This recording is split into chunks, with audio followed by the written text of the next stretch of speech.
The year is 1962, the world is in flux and the winds of change are sweeping across Africa. In the heart of the continent, a small nation is about to make a giant leap into the unknown.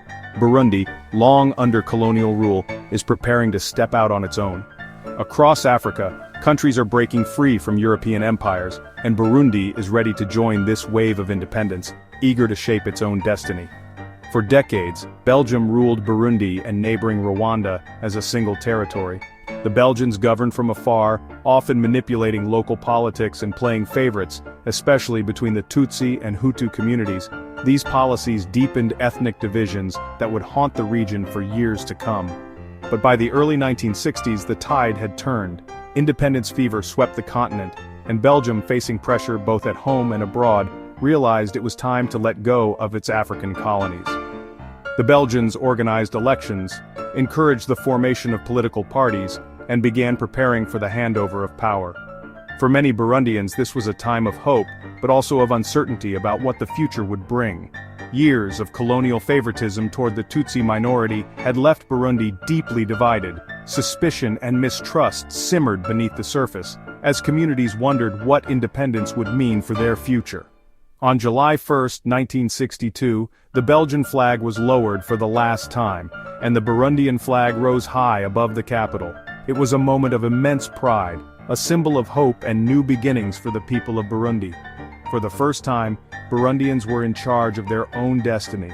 Leaders addressed jubilant crowds, promising a brighter future and unity for all citizens. But independence wasn't just a celebration, it was also a tremendous responsibility. The excitement of freedom was mixed with the weight of what lay ahead.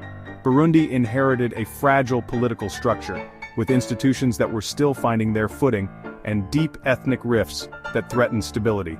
The new nation faced the daunting task of building a government from scratch, managing a struggling economy, and healing old wounds all at once.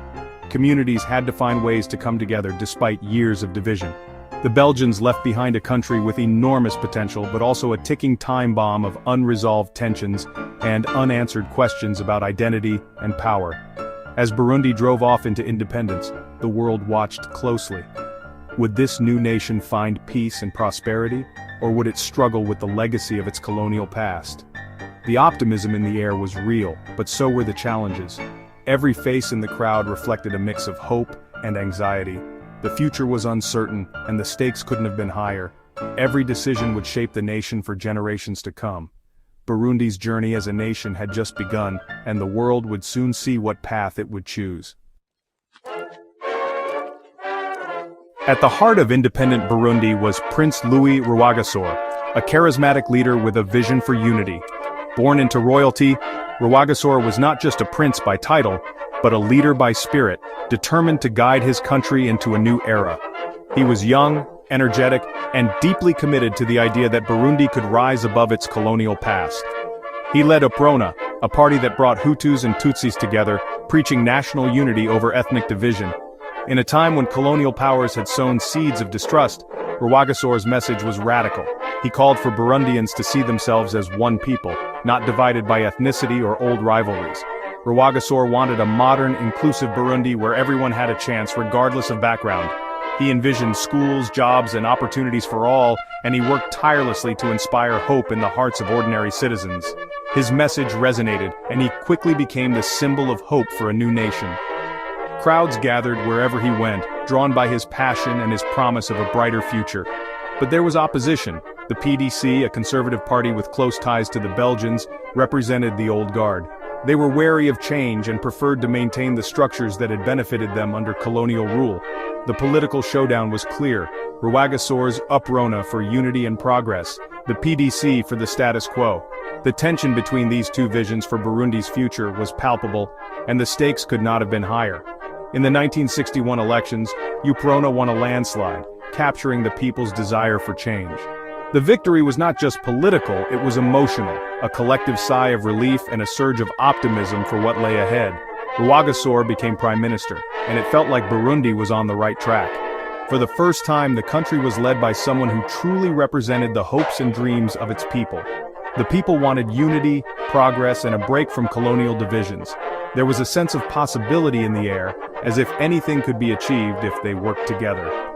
With a strong mandate, Rwagasora's government seemed poised for success. His cabinet was filled with young, idealistic leaders ready to tackle the challenges of building a new nation from the ground up. But history rarely follows the script.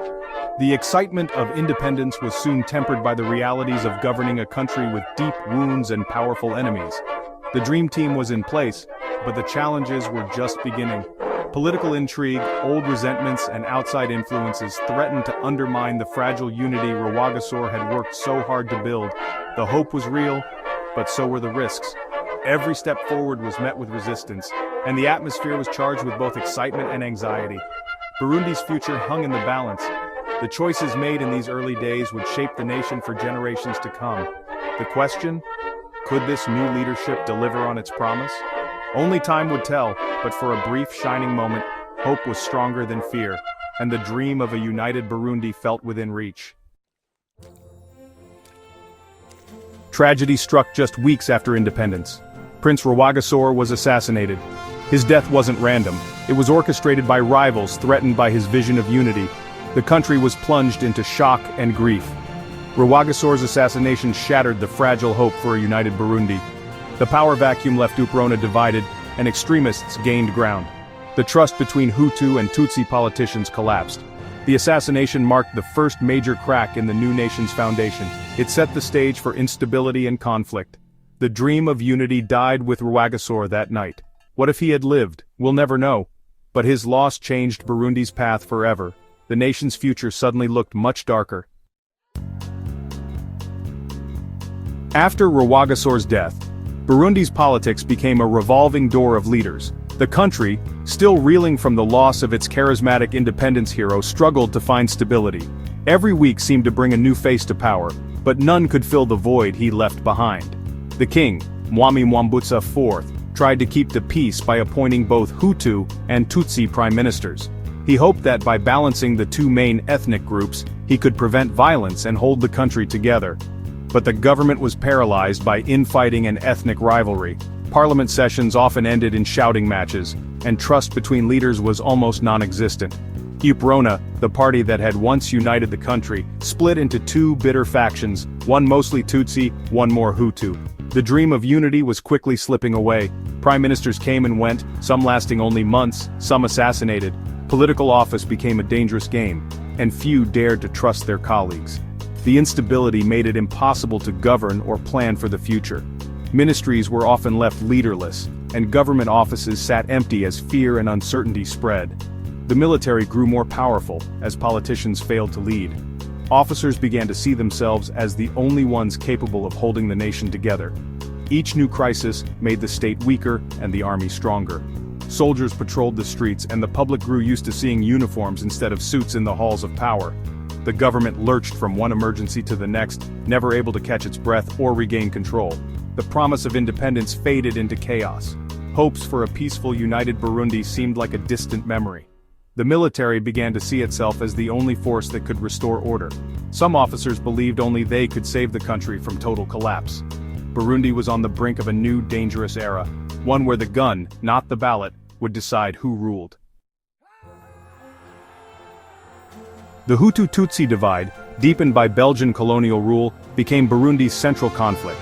The Tutsi minority had long held power, while the Hutu majority demanded a fair share after independence. Every political move was seen through an ethnic lens, fueling mistrust and fear. In 1965, a failed Hutu coup led to brutal reprisals by the Tutsi-dominated army. Dozens of Hutu leaders were executed, and the cycle of violence escalated. Political competition turned deadly, and ethnic lines hardened. The crisis wiped out Hutu leadership and cemented Tutsi control. The hope for democracy was replaced by fear and repression. Burundi's future would be shaped by this dangerous precedent. Beyond politics, ordinary Burundians felt the impact of rising ethnic tensions. Neighbors who once lived peacefully now eyed each other with suspicion. Politicians' rhetoric poisoned trust in villages across the country. Ethnic identity became more important than talent or hard work. Young people saw their futures limited by their group, not their abilities. When violence erupted, it reached even the smallest villages. Community leaders were targeted, and fear spread everywhere. The violence wasn't just between armies, it tore apart families and communities. The scars ran deep, fueling cycles of revenge and mistrust. Everyday life was changed forever. The wounds of this era would haunt Burundi for generations. By the mid-1960s, the dream of a balanced constitutional monarchy was dead.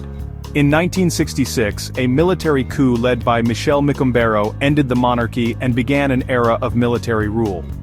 The new republic was run by a small Tutsi elite, shutting out the Hutu majority.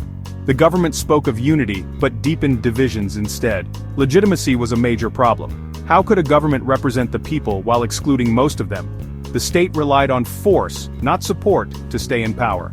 Grievances simmered, unable to be resolved peacefully. Burundi's early promise was lost to violence and exclusion. The challenges of unity, justice, and opportunity remained unsolved. The struggle for a fair and peaceful Burundi was far from over.